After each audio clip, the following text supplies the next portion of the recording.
Sana ipahaba ang buhay ko para magsama-sama tayo ng mahabang panahon dito. Ako'y marami na nararamdaman. Kaya ako'y papasalamat na lang sa inyo.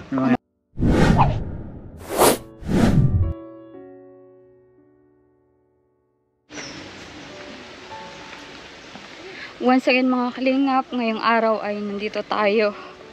Kumustahin natin si Tatay Filomeno. Kung kumusta na po siya.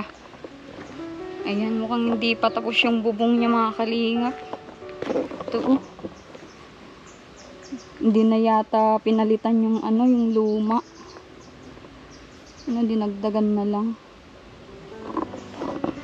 Ayan, nandito tayo para ihatid itong ayuda ni Tatay Filomeno mga kalingap. Tay! Kumusta po? Magandang hapon naman. Magandang hapon po. Kumusta po kayo? Mabuti naman. Mabuti naman. May karamdaman na. O bakit? Hindi pa po pala tapos to, Tay? Hindi ko matapos-tapos ako na nagkabit at ayaw naman yung mga bata. Ba't ayaw po nila? Wala man akong pang-upa. Kapalit ko yun yung iba. Ah, okay. Ay kahapon, ninagay ko yung yero. Ay para sa sakit ito ko. Bayawang ko. Kaya ako may tungkod. Ah, masakit yung likod niyo po. Eh, kumusta po kayo dito, Tay? Akala ko tinutulungan po kayo ng mga pinapatuloy niyo po dito. Pag wala kang pambayad, hindi nyo napatulong. Ay, ganun po. Nasulog lang yun dito. Hindi ako nagparaintindi niyan. Sarili kong kilos. Oh, okay. Kala ko sila nagkabit din dito. Hindi po? Naghawak lang sila dito. Ako sila pinapakot. Oh, okay po. Wala po kasing stock pa yung kulay na magandang ilagay natin dito, Tay. Ay, sa Kapalongga, inaantay ko pa. Nag-order pa ako ng pang pintura natin. Kanya po bahala. Ako'y Oo. nahihiya na nga sa inyo. Pero, Bakit po nahihiya kayo, Tay? ay, may hawak mo yung ayuda ninyong dala rito sa akin ay tapos yung ginagawa ko na yan.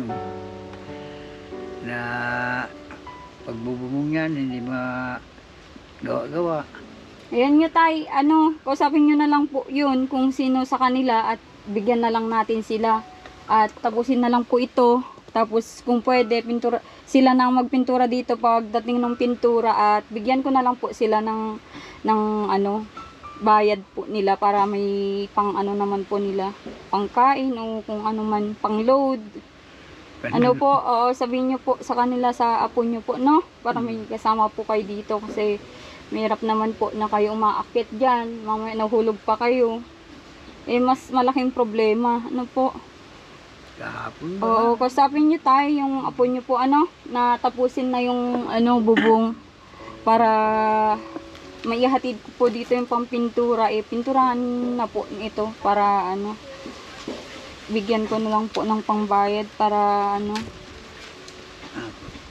po. Hindi ka pala tinulungan, kala ko tinutulungan ka po. At sabi nyo po kasi ay Hindi na, ayaw magtulong. Sinasarili ko na lang. opo. Ayaw ko nang inutusan mo ay ayaw magsunod. Wag. Inutusan mo po sila pero hindi po sila nagsunod. Naigi yung malaki maitim. Di sana yan. Nakabangga nga ng bihog kahapon. Eh, ganun po. Kabangga na. Nagka-problema pa po, Ayun nyo tayo at pagtingin ng maayos-ayos na itong nyo po. Mapinturahan yung plywood. Po. Kumusta po kayo dito? Ano pong inulam nyo ngayon? Kape. Ba't wala na po kayong ulam? Meron pa lutuin dyan ay tatamad ako. Tinatamad kayong magluto ng Tatamad lang ako magluto. Tama ng kape at ganyan po kasi yung matatanda na kung yung meron dyan na pwedeng kainin. Kaninang tanghali, karning manok binigyan ako ng apo ko dyan. Opo. Nag-adobo sila ng manok. Binigyan ka naman po pala ng pananghalian na ulam. Yan ang binigay sa akin na ulam. Opo. Hindi ka pa po nang huhuli ng crabs po? Makakuha sana akong mahulog sana ngayon eh. Bayawan ko mga masakit, parang kuan. Parang ano ito. Meron ako dito, kaunti. Oo, nakahuhuli ka na. Kakalahating kilo yan. Opo. Ipabenta nyo po ulit dun sa ano, sa pinagbebenta nyo po. Yun ang nagdadala. Binasa na yun isa. Opo. Ayan, maganda naman po at ano, kahit papaano may tumutulong pa din sa inyo. Ayun po, hindi na ako nawawala ng pang. Kundi sa paggaganitong mga trabaho. Anuhin nyo po yung uling dun sa loob nyo tayo. Ano yun? Yung naka-stock na yun. Gamit nyo po yun? Para sa Disyembre yan. Ah. Tatag-ulan. Siguro ako. Mahirap magkahoy. Okay. Mahirap kumuha ng kahoy pag mag-ulan. Ay, buti nga. Nainit pa. Napapatuyo ko pang gatong. Tay, matanong ko nga pala, may ano po kayo dito? May kuryente po kayo dito? Wala. Anong ginagamit nyo pong ilaw pag gabi? Wala. Eh, grabe naman yan. Parang ano po kayo Pag dito? nalakad, ito lang. Flashlight, Pagka, maliit. pag hindi malakad, doon magpunta ko niya pamangking ko. Kuha ng huli ng ipon. Binigyan nga ako ng ipon nito, ilinaga ko. Pang ulam. Kung meron sana akong bike wire, diyan pwede ako mag-tap. Dito nag-tap ako noon. Nayan nga yung bike wire, kundi hindi ko makasundo ito isa kong pamangkin. Apo, yung buntis. Tay, merong ipapaabot sa iyo na solar. Ilaw po yun.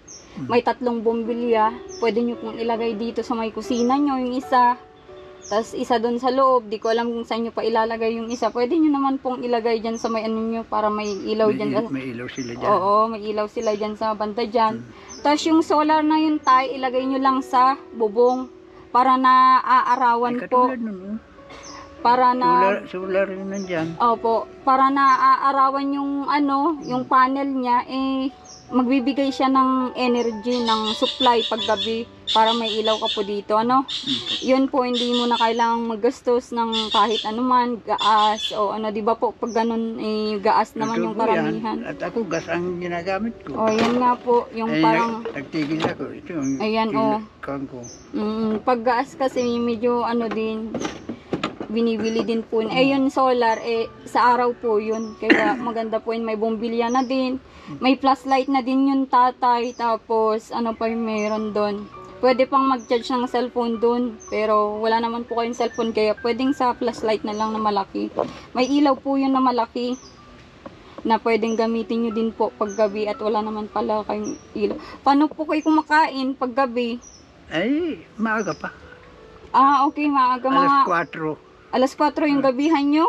Grabe naman yung gabihan nyo, tatay. Parang merienda lang po. Para sigurado na may araw pa, nakain at walang ilaw.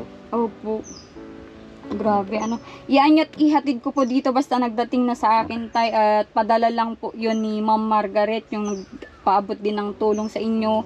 Nagpaabot ng pang plywood, pang bubong, ayan. Siya po yung nagpaabot din, sabi niya, na-orderan ko na si Tatay Filomeno ng solar niya para may ilaw naman po kayo dito. Maraming salamat naman sa kanya. Ang suporta niya sa akin. Talagang madilim dito pag gabi. Oo, tay. Hirap po pag parang bulag po pag walang ilaw. Ay, totoo yan. Ang ginagawa ko, nakahiga na ako sa duyan, badating yung dalawa, mahiga na lang diyan din. Opo. Buti nga may nagsama-sama sa iyo, tatay, dito. Kung mag-isa mo po, ang hirap, mas mahirap, parang talagang na po kayo. Kung atakihin ng kung anumang karamdaman, wala kayong pagsasabihan. Mabuti na ito sila, nakakatulong sa akin. Pagdadating dito, tatay, anong kuan? Karamdaman mo? Wala. Sabi nga kanina sabi niya, Lolo, may anong tanghalian mo dito? Sa akin wala. May sinaing dyan. Dito nagkain, kakuha ulam doon. Okay po. Tayo, itong pasalubong ko sa inyo. Ayan, buksan mo po, tay, para malaman mo kung ano yung pasalubong ko. Ayuda ko ulit sa iyo. Ano yan, tay? Yung grocery mo meron pa pala? Meron pa dyan yung bihon. Grabe. Kayo, yung kape, yun na ito po. Breakfast white. Yan o. Ay, matipid ako pag ano do. Hindi ako, Matipid po pala talaga kayo. Ayan, madaming grocery ulit yan. Na kain-kain nyo pag ano. Ayan, may ano ulit. pansit. Oo, pansit. Pwede mong lutuin yan. Lagyan ng hipon.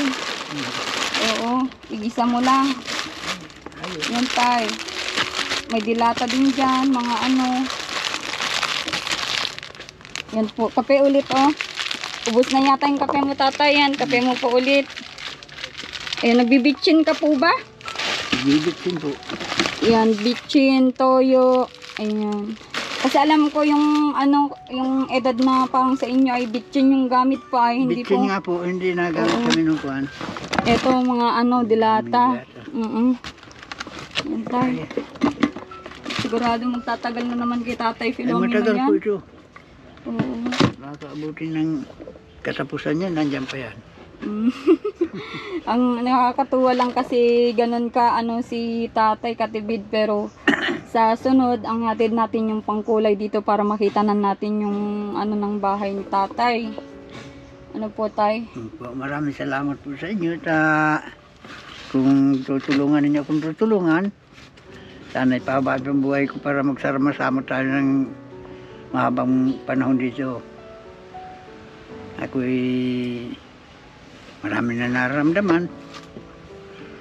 Kaya ako'y papasalamat na lang sa inyo. Ano ba yung mga nararamdaman nyo tay? Ano bang ano nyo? Yung ang bayawang parang UTI. Parang may tubig lang po ng tubig. Kumbaga, linaga kong tubo siya nakaigi.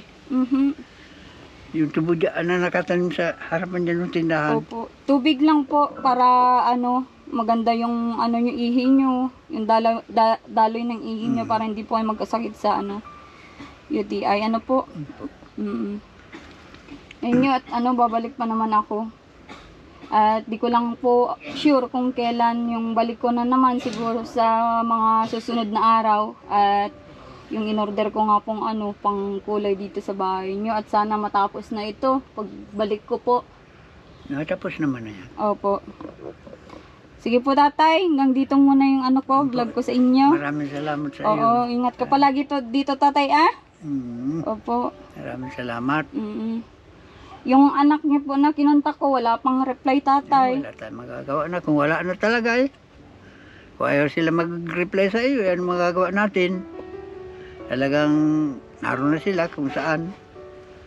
Naroon sa baka ayaw pinagpipigilan nung nagpalaki. Opo. Ay sa tunay ko naman, baka patay na kung ano. Gawa ng dinala nung ina sa Amerika kung sa Olongapo lang. Opo. Grabe si tatay, wala na talagang ano, nawalan min na po talaga kayong pag-asa, ano? Ay, ako hindi nag-aasa sa anak ko. Opo. Nagsikap man ako dito sa isa, magkakaanak sana ako. Na, naman, na agas, Naagas. lalaki sana. Yan yan po tatay at wala bale. Sigad na lang po, bahalang lahat po tatay, Ay, no? totoo po yan. Yan na lang ang pag-asa ko. Opo. Saka yung kapwa ko na marunong magtingin sa akin kung ano kahirapan ko na natutulungan ako. Opo. Sa itaas ako naghingi ng tulong. Opo.